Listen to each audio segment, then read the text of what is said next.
number 9. Having a quick look at the CFTC data, not a lot of movement on the euro front. Short positions added a little bit, dragging the overall figure on net long euro a little bit lower, where it's quite a big upshot in the long positions on the pound, which increased the open interest as well, reflective of that the UK economy is coming out of the lockdowns quicker than Europe and probably most of the other G10 countries, which opens up the economy for a quicker turnaround and better GDP in the medium to long term run. So GDP is really reflecting a better turnaround of fortunes in the month to come.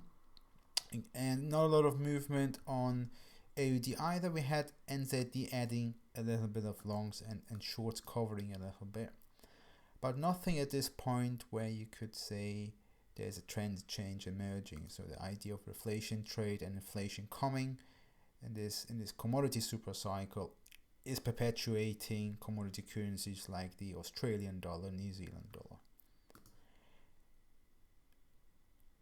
I'm having a look at the euro dollar curve futures and also gold.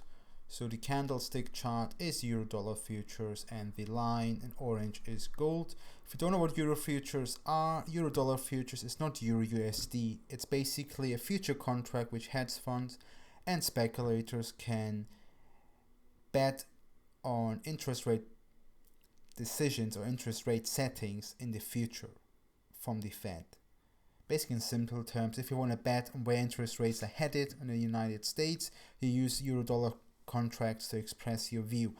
Now, market looks at this very keenly, but we haven't most of past year because it was kind of sitting at 0 or 100, which is indicative of close to zero rates. But then it started climbing down and down, and positions are just collapsing. By the end of next year, beginning of 2023, markets expecting the first rate hike by the Fed, and that is really influencing gold. Now, the Fed themselves said we're not thinking about hiking rates and we're not going to do anything about it, but from the past experience we've had, that euro-dollar contracts and in general market and bond market direct, usually a few months ahead, what the Fed will be doing. Essentially, what this bond market is telling us that Fed will be forced in the very, very near term to communicate to markets their projections on when they will be hiking rates again. That makes the interest rate decision of the Fed for the 17th of March incredibly interesting.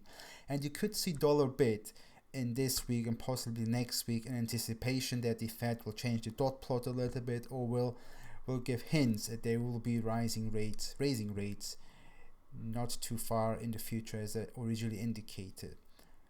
Long story short, gold is falling because rates are going higher in the long term.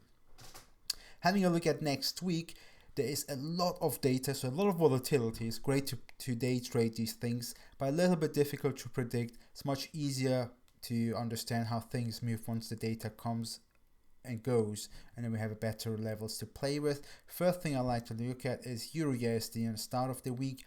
The ECB started verbally intervening last week, saying that they do not like the rise in yields and they're looking to buy more bonds to bring the yields down. Really, in effect, what they're saying is we're going to flood the market with euros. So for all of this to come down, euro reacted quite sharply with a drop of about 150-160 pips. I'm expecting this drop to continue towards 120, 190, 50 levels. Now, playing this as it's already very stretched will be very difficult. There's two ways of doing this. Either we're going to see a continued sell-off, Asian session or from the London Open. So that would be levels to play with sort of like intraday stop loss settings to aggressively attack those lower bits, or we're going to wait on data prints to see when market is offloading euro longs. Good data prints we will have in the coming week will be probably ISM manufacturing from the United States, and further on we will then have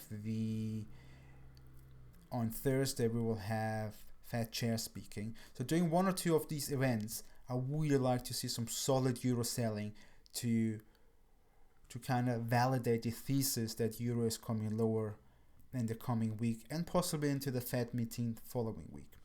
What I like a little bit more than Euro USD short is Euro GBP short, as that is a cleaner read. So you've got pound going higher because, well, the economy is projected to way better than the other ones. And the data in the next week, as we're heading into Wednesday, when there is the annual budget release, tends to create positive price action for the pound.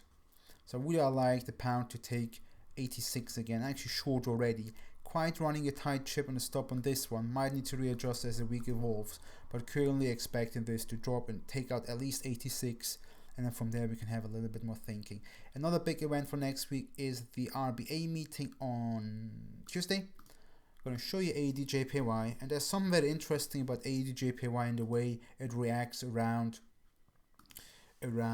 interest rate decisions of the RBA.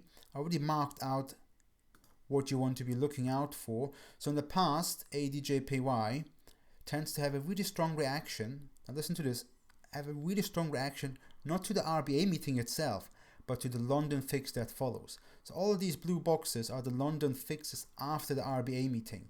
That's sort of like the ranges they created. So we had the last one over here in February. The one before December was in the 1st of December. You see how cleanly these levels tend to hold.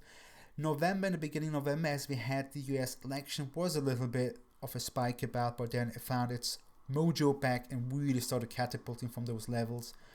Same thing here again, had a little bit of a sharp drop off before it kind of found its footing, and going back all the month before. I think it's a very obvious way how these fixes tend to react to prices. So RBA meeting is best played after the meeting, ideally about even the afternoon or the following day, as it creates really nice levels for AUDJPY to play with.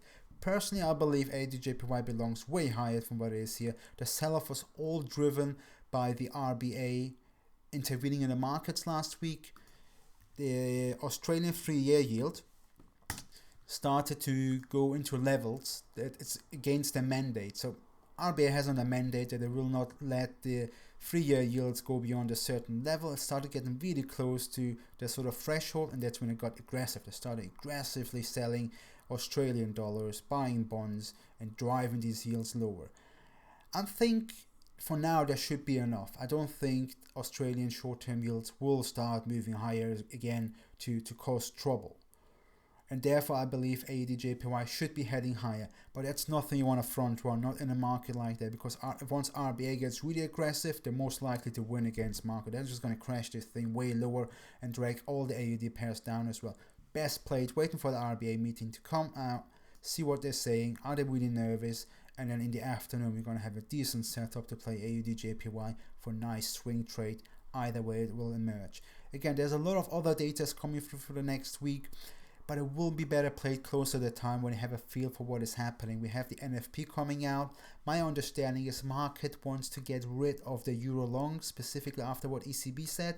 I'm looking for these events to sell euro into, specifically the NFP next week. So on Friday, I would like to sell euro USD on the NFP announcement for a 20, possibly 50 pip play to close out the week. So to quickly recap, beginning of the week looking for a Euro GBP and Euro USD to come down. If it starts chopping about, we can use these data releases like the ISM. For AUD, I prefer to play all AUD pairs, specifically AUDJPY after the RBA meeting, so on the back end of Tuesday, starting Wednesday. And then as some of the key events come rolling through on NFP Friday, I want to sell Euro USD. Overall on indexes, I am still bullish. Last 2 days, we saw a little bit of a selling off on S&P 500. VIX quite elevated. I'm really expecting these to come off and drive the S&P 500 higher again. Not exactly sure what level from yet. I think it will be easier to understand this once we know what's happening with the bond market. But definitely I'm looking for higher to come. So that's a roundup of what's to come the next week. Wish you all the best. That's all